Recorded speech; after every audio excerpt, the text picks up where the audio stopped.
Dear historian, here is a new way to study Enjoy the Time Machine. No. Hi, King Alfred the Great. I have a couple questions for you. Lindsay Peterson's final exam wasn't on paper. I directed and filmed and edited and produced one video about time traveling through history for our final review, and another as Henry VIII as the Bachelor. There's of Spain on here. In the Department of History, it's never one size fits all. Some of these creative projects have been utterly remarkable, and I think the students work very, very hard at them, but because it's their own, they learn about it, they understand it so much more than if they just sat for an exam.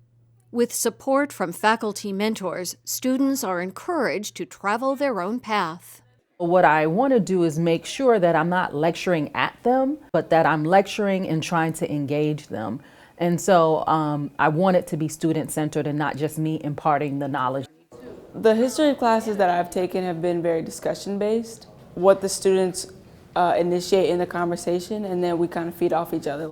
The Department of History is one of our departments that's committed to excellence and delivering that excellence in terms of innovative curriculum that brings excitement and an engagement of all the students in the classroom. Innovative programs include the successful History Harvest, where students work with the community to create digital history projects. Digital techniques are also put to use to study text or recreate an environment. There's so much about society that is defined by the environment in which we live, and we can't really understand that unless we can see it and get a sense of space and presence and scale, and 3D graphics allow us to do that in a way that would just have been impossible with just text or even with hand drawings. By including the digital aspect, we can take research a step further and go about it in a new way, contribute new things to the scholarship.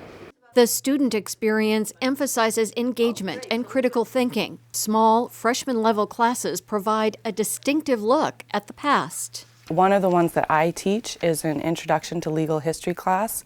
It's called Making and Breaking Law in United States History. And we're doing that at the 100 level for freshmen exclusively. It's really meant to be a nurturing environment, but one that also teaches them those really creative and critical analytical skills.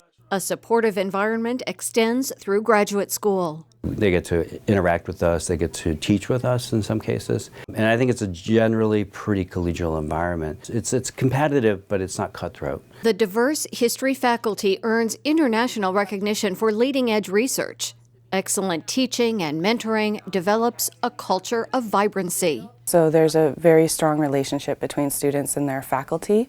They realize that you have needs and that every student is different. I really love my subject matter, and I really, really love my students here at the University of Nebraska. We're giving them tools not only to help with their own research, but hopefully also to make them generally more marketable. We have a range of courses that we teach because our expertise really spans centuries, millennia, and also continents. And I like that kind of diversity in terms of the content. But I also like the different approaches that we have to the classroom. We like to do research, we like to think, and we like to bring our scholarship to life. And I think that's what a good department should do.